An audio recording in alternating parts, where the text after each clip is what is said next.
Hey folks, uh, today I would like to talk a bit about the stuff that I was trying to implement over the course of the last 2 weeks, I believe. And as always, you can access the version that I currently have on my screen, the local version, by following the link that shows up in the top left corner of the stream. And the link to the latest build is going to be available in the description to this video on YouTube once I upload it. So, long story short, I've did kind of like a visual overhaul, and I have also implemented a bunch of different systems, and I kind of fine-tuned my plans. So let's get to it. The first thing, as you can see, there is now like an overlay on every screen, and it's basically a filter. It's a simple Pixie filter. Let's see where that thing is happening. Let's see if I can find it.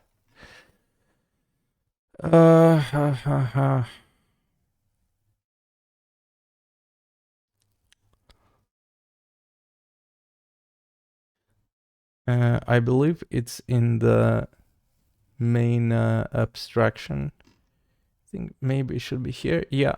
So basically, it's just an image that is blended into the rest of the scene, and basically nothing changes in terms of the pipeline. All the assets are still black and white, and this is just a nice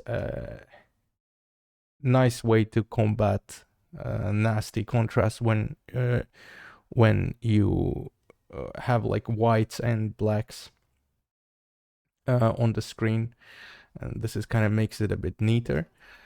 Another thing that probably a good thing to know if you are going to if you decide to play test is the reset button, because right now whenever you launch the game, I create a state automatically and I put it in the local storage. But if you have an older version of the state, then it's going to cause problems. So because I don't want to do the migrations of the state, or like I don't even have plans for it, the best way to make sure nothing breaks is to just hit reset, and it's going to clear out the local storage and create the new it's going to create a new updated object in the local storage. Now, first, like the main theme I have decided to go with is kind of like this plants and mushrooms and stuff like that, and I think it plays nice with the little tiny cartoonish characters that we have, and it also kind of like plays nice with the current enemy that I have, which is the bee. And the first thing, if you decide to start the game, the first thing that's gonna happen is you see this pumpkin, which is I think I spent like a couple of days implementing the making the animations, and we can take a look at how exactly that was done. I used OpenToons. I was thinking whether I should use like Blender or something to make a cell shaded render, but then I just didn't want to bother because I want to kind of keep the pipeline as simple as I can. And the thing with OpenToons is that basically, let me render it out once. So basically, you have this procedural node-based effects that you can layer, and then you have the layers themselves. And then OpenToonz also provides the users with this nice tools like I think it's called plastic tool and skeletal meshes, which is something you can use to rig your sprite. Essentially, it delaminates the sprite, it creates a mesh around it, and then you can use that to do some like transformations. So this is essentially what the mesh looks like. And then using the plastic tool, you can go ahead and map like the vertices and the hierarchy of vertices you would like to rig the image with, and then you can basically drag and perform various operations with this. And then I think if I turn back the layers on, we would be able to see what it actually looks like. Let's see.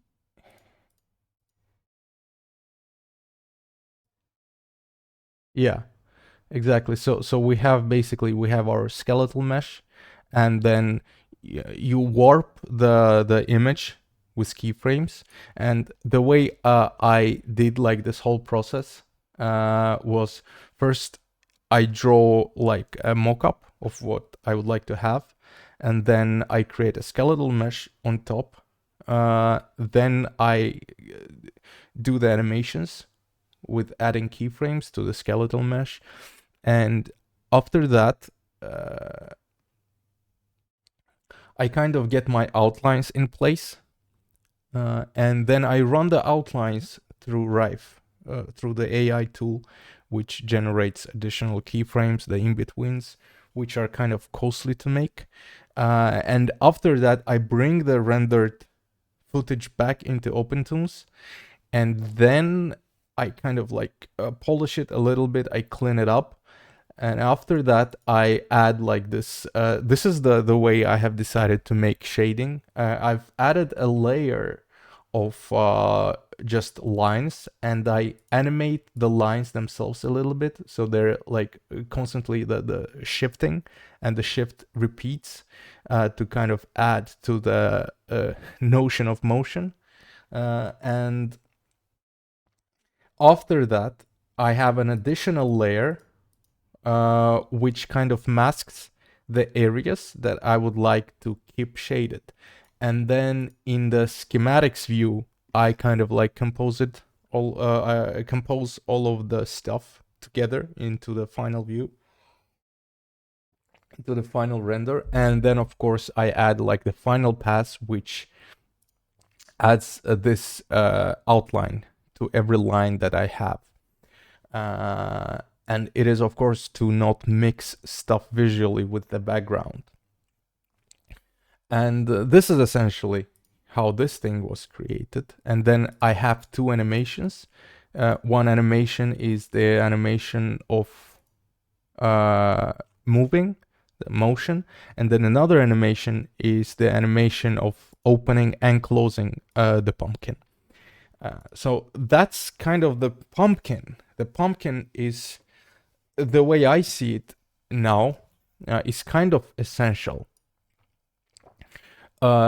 It is essential because there is this, there was this challenge, and the challenge is that,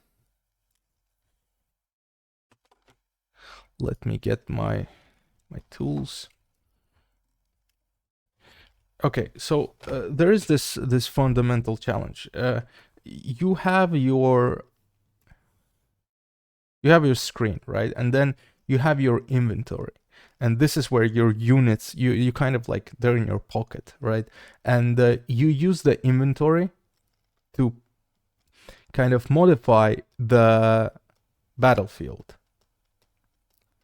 And then the enemies and the antagonists, they're attacking the battlefield, and your goal as a player to modify the state of the battlefield and to react to whatever is coming at you. And if you react well enough, and if you can dance properly against the enemies, then you can pass the level. And this is what you have to work with. But now, let's say there is like this complicated map of things. And you start somewhere.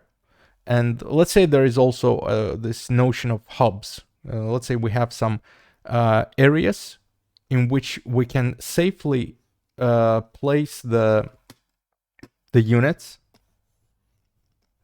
in the arena, and there are no enemies. So this is like a storage. And then you can pick some of the characters, put them in the inventory. And of course, your inventory is limited in capacity. So you take some stuff and then you start traveling across the map. So you go. But then let's say you find something on the battlefield and you would naturally want to pick it and put it in your inventory, but you don't have enough space in the inventory, because if you have lots of crap here, it means it gives you an advantage, and maybe a not very well balanced advantage, because then you can just have like hundreds of items in your inventory, and then you can just brute force every level just by constantly placing crap. And there are of course other ways to balance it, like for example you could put a timeout so that you can't place the characters too fast, or you can't take them back too often and stuff. But the solution that seemed elegant to me was something suggested by my friend, and it's basically adding a third type of storage, which is dynamic and which follows you. So it's like a bag, but you cannot access the bag during the battle.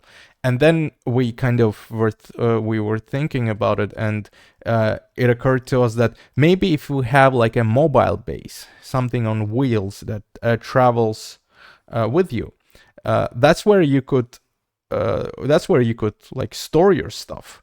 And before you go into battle, you decide which of the things that you own you want to use in the next battle, and that's where the kind of like the strategy comes into play, supposedly. Also, that fixes another problem of who you are in the game. And then the idea is that you are a physical character in the game. It's just you don't fight on your own. You're kind of like this magical unit that can spawn other characters and take them back and put them into the pumpkin. And so you can identify with this character, which is the hero character. And then it means that whenever you purchase upgrades, you can just put the upgrades in the pumpkin, in the interior, and then you can see what you have achieved, and you can see what abilities you have, and you can see your extended like inventory. And then when you go into battle, you can decide what you want to pick based on how many inventory cells you have. And basically, this seemed like a good approach. And then there was a question of, okay, where is the map then? How do I access the map? And since we have the character now, and the character is you, and you want to adjust the map, you want to plan your routes on the map, and it kind of made sense to place the hero character in the middle of the screen, because map is your most essential tool. It is what allows you to explore the world, and then it is what allows you to kind of mark your route and kind of strategize. It's your most essential tool, so it has to be in the middle, and then your units are around it. And the character is drawing on the map. And when you decide where you want to go, it was another like bit of a challenge to come up with how to do this properly, because the pumpkin, it can travel and it can open and it can close. The question is, if you want to exit the interior scene, you press on the door and then it opens. And we're currently in a safe level. It's a bonfire level, which you use to save your progress. And then if you want to go back, you press on the pumpkin again and then you're back. Now, how do you access the map? If the map is on the leaf, which is kind of cute, you press on your main hero character and then you access the map, and this is how you exit the map. Now, on the map itself, I was thinking about different ways of implementing the UX of the map. And essentially what I realized, because in the beginning I kind of wanted to have this, so I have this graph, right? It's a lot of different nodes that are connected. And in the beginning, like the most granular thing I could think of was to, okay, where am I? Let's say I am here, right? How many optional directions do I have? I have this direction, I can go here, and I can go here. And then I was thinking, okay, maybe I should have like a signpost with 3 different signs.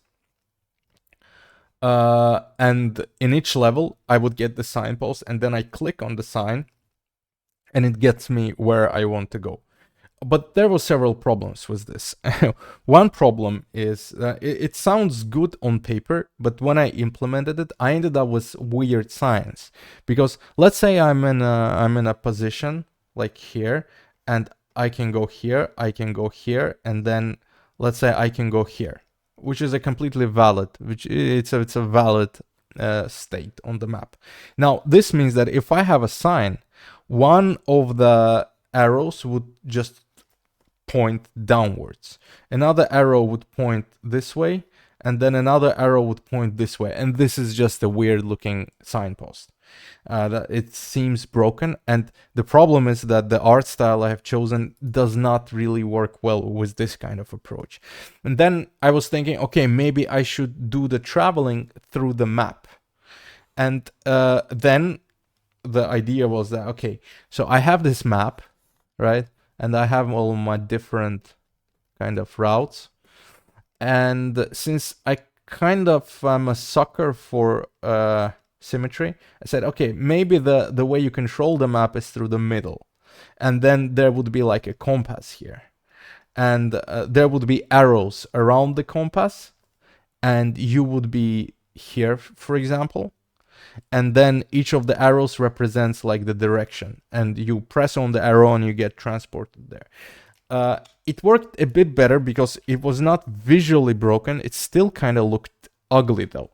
And the problem with that kind of approach was that, well, first of all, let's say you are here and then you want to go here.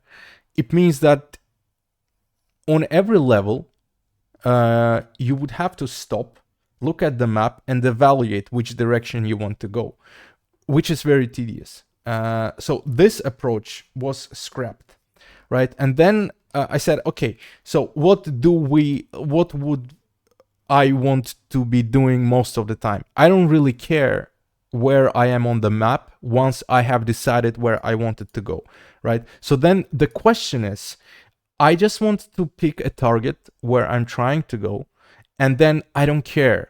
I don't want to come back and reevaluate. That should be like cached knowledge, cached piece of information. I don't want to constantly be thinking about it because it's not crucial for the gameplay. So then I said, okay, maybe I should have like this target point, and then based on where I am, I can just drag it around and it would plot a route for me. And so I went with this approach, which kind of, it seems to be working. It seems to be working great. And I'm yet to do some alpha testing, of course, for this, but it seems like it's a step in the right direction.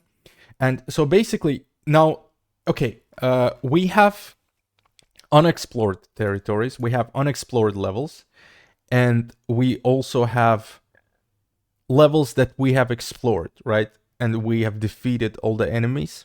And so this means that when so there are two states for each level. The black one, the black dots, are explored and safe, and the gray dots are not explored, and therefore they're hostile. So when I'm plotting a route, and the route goes through the unexplored points, I will keep stopping on my way to this point every time I encounter an unexplored level. So, and then there was another problem. Okay, how do I initiate the travel? Let's say I've plotted the route. When do I initiate? First idea was, okay, maybe whenever I release this thing, and I therefore indicate my intention to travel. But that's not true, because you might slip, or you might reconsider, you might zoom out and look at some other part of the map. So then it's not clear, like it's not a great tool to translate intention. So then another thing was, okay, so we are in a pumpkin. It's a pumpkin. How do I bring a pumpkin into motion? And so then I started experimenting with different mechanisms that could make the pumpkin go. Like I was thinking about like corks, and I was thinking about levers, keys, engines, but all of it kind of looked very cluttered, because I have like all of this stuff that we have here, the leaves and the spider webs, they're kind of blocking some of the space, right? So if you are to clean this place up, you would get more spaces to place your stuff, to place your upgrades, etc. So this is kind of an unlockable feature. So that's why it's here. And if I start like adding an engine area and like do the whole simulation of how this thing like works realistically, then I just end up cluttering my environment. And I was thinking, well, are there any better ways to kind of indicate, this is where you press to go. And I didn't want to go for like menu options, because the menu is something that is outside of the game. It shouldn't be part of the game process, part of something you do frequently. And then this is an idea that we also came up with my friend, and he suggested, okay, maybe you should use like thinking bubbles. And because I planned I planned for using thinking bubbles for other things, like when you purchase an upgrade, for example. I think thinking bubble is a good way to indicate, oh, I'm thinking about this upgrade. This is what I'm thinking about giving to you if you give me the money. And then this seemed to be kind of like working nice enough, and it seems intuitive. And it's like a spinning wheel. So now when we press on it, the bubble disappears. We get a cutscene where we're traveling, and then if we look at the map, we're kind of on a different level. Now this level is hostile, and I have only implemented one example wave. So let's kind of quickly go through this, and I know the pattern because I've played this so many times. Hopefully no, I'm gonna die. Okay. I've been talking too much. So let's try this again, and then I will get to the next point. Let me try to win this. So this goes here, and then this goes here. We pick up the seeds. Seeds is also something I'm going to talk about. Now, when I go back into the pumpkin, we can see that this area the dot becomes black, and it means that the area is safe now. Now I can pick these guys up, and this area is now kind of semi-persisted, and I will get to the details of it a bit later. But now I can go back into the pumpkin. I put them back in the inventory, and then I keep on traveling. You see, I don't care about the directions, because I know exactly where I'm going on the map. And as I explore the map, I kind of get closer and closer to where I want to be. Now, so this is how the traveling mechanics work. And of course, if I'm in a hostile level, then even though like there is an indication, I have an X mark here, if I remove the X mark, then I see that there is no X mark. So this is like a visual cue to kind of tell you, hey, you don't have any targets. And when you do have a target, and then the bubble doesn't appear, it means you're in hostile territory because you can't flee. Now, then the question is, okay, what happens if I die? Is there a death? Is there permadeath? How should this be handled? And this was kind of a challenging thing to come up with. So I decided to just do whatever Dark Souls did, because it seemed to be working kind of fine. And basically, you have this bonfire levels. Let me get. So I'm going to delete the save file, and let's see. I'm going to get some other type of map. Yeah, this is better. So we have whenever we start the game, even like I deleted the local storage items and then I restarted, and upon a restart, when you start a new game, a save file is created for you automatically, and the save file is placed on a random point on the map at a bonfire. That is your starting bonfire. So if you keep on going and you keep dying, like if you keep on going and then you accidentally die, then you will go to the latest bonfire, and the state, basically you will load the state, you will lose everything, but also when you die you lose all your money. It doesn't matter if you had like so currently we don't have any seeds, and seeds is the currency I've decided to go with. And if you collect seeds when enemies die, you can save them, right? So let's do a test. I'm gonna go here, and I am going to try and win the level. All the levels are exactly the same,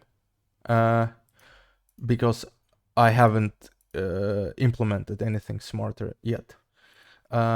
So basically, I have collected the seeds. I now have 4 seeds, right? And then if I go back, let's say I go back here,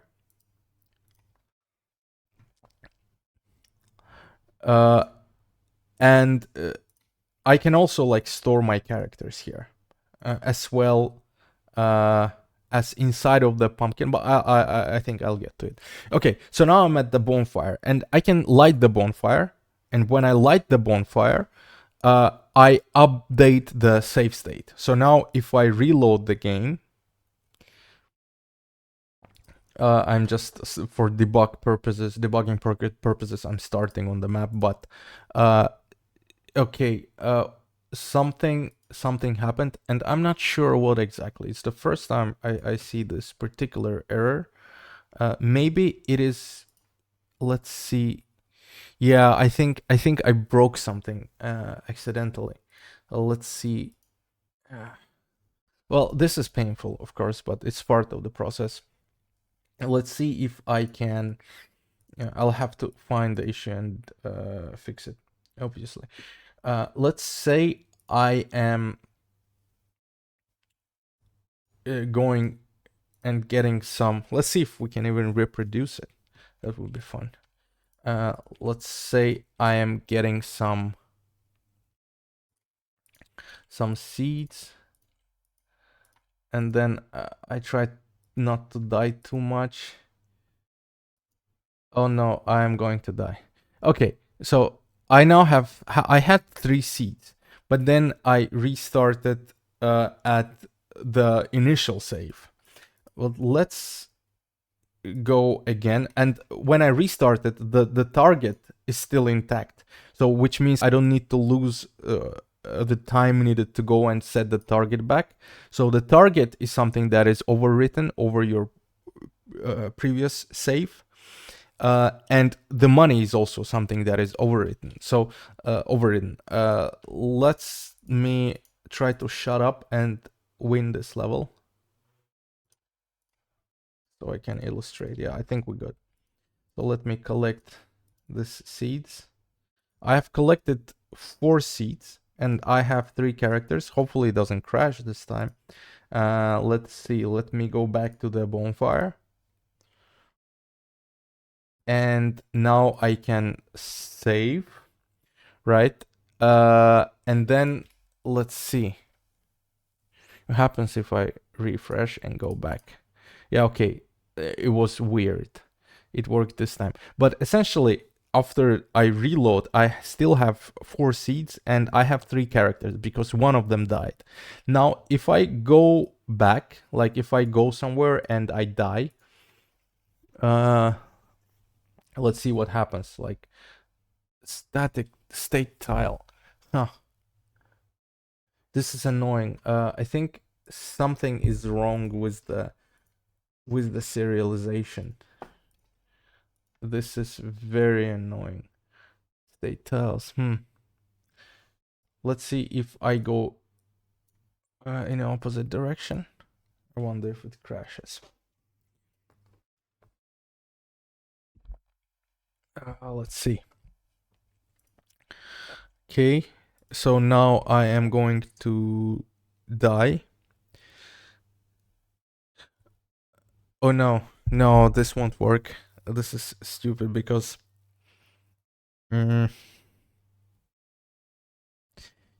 yeah. Let us try one more time and then hopefully it works. I think it also might be the case that I am loading not something I was supposed to be loading. So if I do this, or maybe let's start here. I think like the issue happens when I do the load. So let's go again, clean start. Okay. I take this, guys. Okay, I have a save here. I go somewhere. I fight and I win. Then this one and this one and this one. Collect some seeds.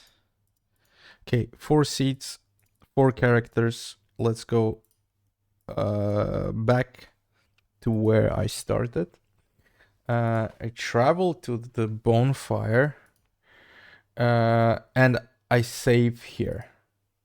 Okay, now I go back and basically all the cleared areas, just like in Dark Souls, whenever you perform a save at a bonfire, all the areas that have been cleared out, except the safe areas, like bonfire areas, they go back to being hostile. They have the enemies spawning back again.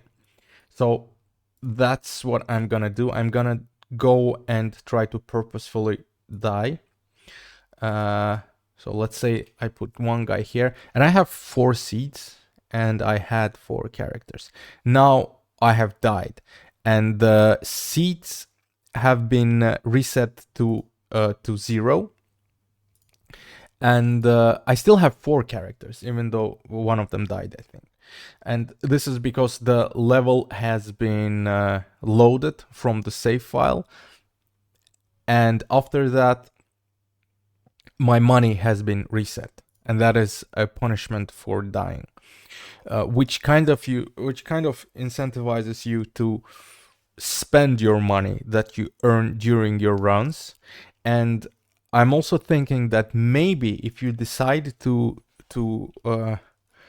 risk it for the biscuit, you would get more and more rewards. So if you start, if you have cleared one level, maybe you get 1x seed.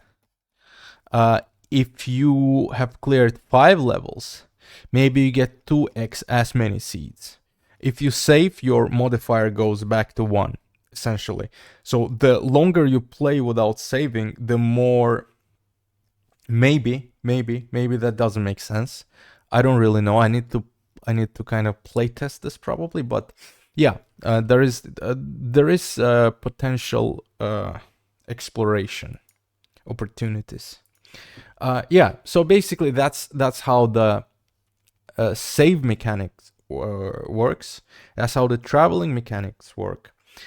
And now let's take a look at the map. So I have decided to go with this like fog of war type of thingy, not to reveal the entire map, because the map itself is huge, and I don't want to show everything in the beginning. It should be like of exploratory nature. And let me try and see if I can open up the map. Oh, no, this is not the place. This should be happening here. Set explored nodes. Yeah, so this is where get node returns me the node. So, and this explored is a map. No, it's an array of nodes. Okay, so then I'm gonna do this. This road nodes map. No, this is a map, so I would have to do object values. There's road nodes. Would this work? I think it should work. And then I have to remove the save to reset the revealed explored nodes. And then I should get the entire map. So this is kind of like the entire map as of now, and the marked points are the bonfires. And this is where you're at. And this is how you plot your route. And obviously, I don't want to. The plan is to hide all the like bonfires and points of interest on the map until you explore them. And once you have explored them, they stay on your map and they persist through death and reloads. So that's kind of to help you with the exploration. And currently, I was thinking a lot, how exactly should I distribute? Let's say I have a certain amount of nodes, right? And then I want to distribute them on the map somewhat evenly. But then what does evenly mean? Do I make sure that there is a certain amount of empty nodes between every occupied node? Do I have to walk the graph? Do I have to traverse it and then count the amount of steps I took and then place based on that? But then it would create some problems, because it's not that easy, because you have crossroads and then you have like this branching paths, and then if I count from here and then I place one here because it's been 8 nodes, and then this has also been 8 nodes, otherwise, and this won't work because they're too close to each other, so then I would need to evaluate the distances recursively, and this just seemed like a complicated thing to do, and I didn't want to even attempt solving this. So instead, I have just used some of the functionality I had previously, which is basically I have my graph of crap, right? All this map stuff. And then I create a grid of points. This is very simple. This is very stupid, but it kind of turns out to be good enough. So I have this like grid of points, and then for each of the points, I find the closest point on the graph. So I kind of like stick them onto the graph. So instead of having this, I end up having like this stuff.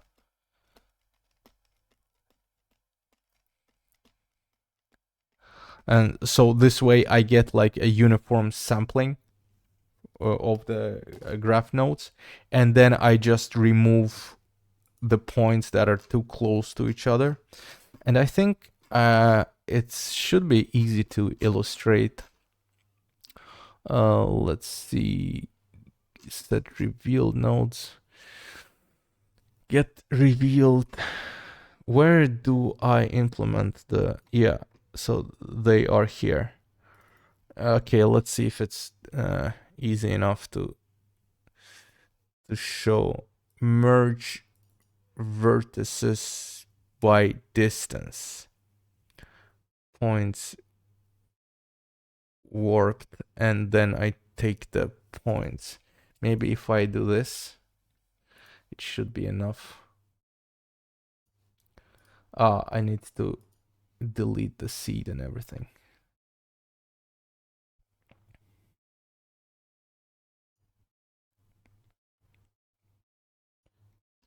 Yeah, so basically now we can see the like a different distribution, because here I am essentially, I'm going to try to explain exactly what is happening.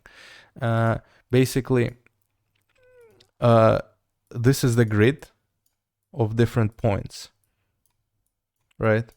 And it's like uniform.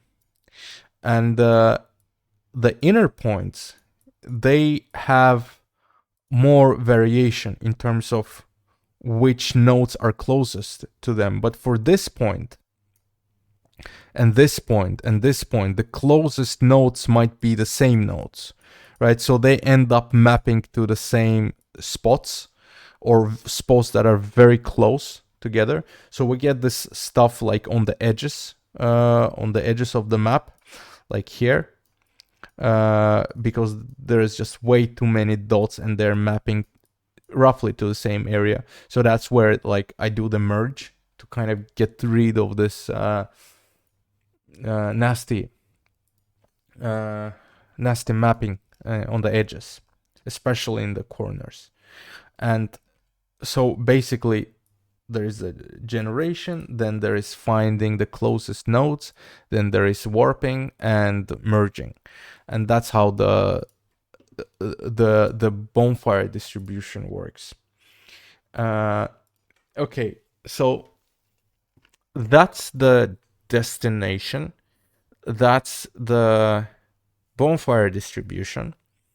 That's how you move around the map. That's how you navigate. There is fog of war, and the way fog of war works is kind of like it's a bunch of shit code essentially. I went for the simplest thing I could do because I want to kind of iterate fast enough. And basically, let's say you have this you have this like map, right? And then these are the connected dots. Whenever you get to a certain node, the node is marked as explored, and I place the ID into an array. And then when I explore the next one, a new one, I insert it into the array and make sure we don't have duplicates. So I end up having this array of explored nodes. And then what I'm doing is for every explored node, I get its coordinates and I create this circle around it with a certain radius. And so for every explored node, I kind of get this stroke, for every explored path, I get like a capsule like this. And then basically this is essentially how the fog of war is working currently. So if I have this stuff and I have explored this area, then I would get a revealed territory of this. So there is a after this operation, I end up with also So I have the explored nodes, and then I have revealed nodes, which is also an array of IDs, but the revealed nodes are the nodes that are in close proximity to the nodes you have explored already, but they are still not explored. You still have to go there to see what's in them. And so this seemed like a good enough solution. And then when I'm performing rendering and I'm like rendering all the dots and all the sprites and stuff, I basically cache the nodes and the points that fall within this explored area, and then I just render those. And every time I'm traveling, I kind of add to this arrays and adjust the zone I am talking about. And yeah, so essentially, the more you explore, the more of the map you end up seeing. And there is also like a tricky thing, because there is a piece of code which is also very nasty, but if it works well enough and is not bothering me yet. And let me see. I think it's this one. And this was an interesting use case. Maybe I should also enable fog of war back. So let me do that stuff. Let me do this, and let me enable this, disable this. Okay, let's see. Going to submit, and let's take a look at the map, and hopefully we get what I'm trying to. No, this seed does not help me illustrate the point at all. Let's see. No. I don't like this. Let's try again. Oh, am I being lucky or stupid? Get all nodes for each node. Explore it. Yes, I'm being lucky. Hopefully not too stupid. Let's reload.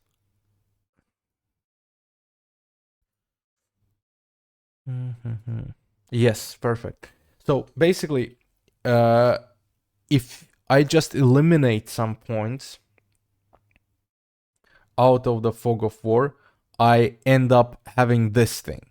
And what is happening here is, let me make a screenshot, which is an interesting use case I did not think about before I started implementing this. So essentially, I place the target here, and there is like some kind of path here. And since the path tracer, the pathfinder, the A-star pathfinder, it has like all the, like it has the underlying graph. So it plots a route here, even though this area is disconnected. And this looks weird. So the solution, like the fast solution, instead of going around and rebuilding the graph for every set of revealed nodes, to make sure that this thing is not connected, so you wouldn't have this connection. Instead, I'm kind of doing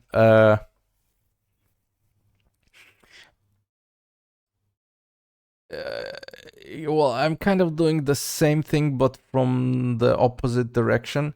I essentially trace, and I see that, okay, this point, like these points, they like when, so for the target, when the target is placed and the path to make the target requires you to go through unrevealed nodes, then I eliminate that point. So essentially, this gets me rid of like this approach helps me get rid of this points and this points, so I only end up with the connected points. And since due to the nature of the map that I have created currently, there is one interconnected island, so I guarantee that you can get from any point to any other point. And this means that eventually you will of course get here. You will of course reveal this unexplored nodes once you go through the path that requires it. So then this kind of like 15 lines of code saved me a lot of headache, and it is performant enough to work fine. So I don't really care for now. We'll see when we get further. So I kind of end up hiding this impossible to get to nodes and areas. So that is that. And also there is like this thing with inventory. So basically, let's say I go here, right? And I go one character here and one here. And then when I enter the safe area, the carriage, the pumpkin opens up, and then you have this inventory of the pumpkin, right? So this set of tiles, they are related to the pumpkin's state. And these ones are saved in a separate state of the scene. And so basically, if I go back to the pumpkin, it's exactly the same characters with the same UIDs that we see here, because the tiles are kind of shared. So I also implemented this ability to share state for the different formations on the field, on the arena, is what I call it. So basically there is one arena that combines two arenas from this level and from the pumpkin interior. So the pumpkin is sharing its arena with the whatever level it is at. And of course, when you end up in a battlefield, then if it's a hostile territory, then the carriage won't open until the fight is over. So which helps me make sure that you pick your stuff before you go into the battle. Because like if you have some character here and you're battling, you won't be able to access him anymore. He will only be available after the fight is over and you have won. And then this is needed because it's an extension to the inventory. So let's say you have like 8 characters, 4 of them you can put here, and then the rest of the 4 you can put here. That is if you find something cool in the level, of if you have been talking to a merchant. And that's like another puzzle piece, the merchants, because right now you can kind of get the seeds. If you're fast enough during the battle, you can collect them. But then you don't have any way of spending them, and it is essential to the minimal game loop. So I was working started working today actually on the merchant, and I can showcase the merchant here in the home level. So this is what the merchant looks like. Let me put in a bit. Minus 80, maybe like 0 would be better. So this is like the sprite of the merchant that I made. I think it kind of looks cool with this whole mushroom theme, and yeah, this would basically be the character you talk to buy upgrades. Or maybe like get other characters to fight for you. And so the way I envision is this thing would have like a free tile in front of it. And then when you click, it would have a thinking bubble with the upgrade that it can sell you. And then maybe it can have several of these bubbles. And then you pick on whatever you want to buy, your seeds get deducted, and then the thing you have purchased appears here. And if you have enough inventory, you can place it in the inventory or in the pumpkin. And that's how you perform like your purchases. And the purchases and upgrades, they won't get erased if you have saved. So let's say I went to the vendor, I discovered the vendor on the map, and then it would be marked on the map, which is something I haven't implemented yet. So you find a vendor, it gets marked on your map, and then you buy stuff from the vendor if you have enough seeds. You go back to the bonfire and you save. And the thing is, which is another quality of life thing that I thought should be a good thing to have. Let's say you have this. Let's say you're on a map. Let's say you're here, and then you have these nodes. And then you are going from here to here. And let's say this is where the vendor is.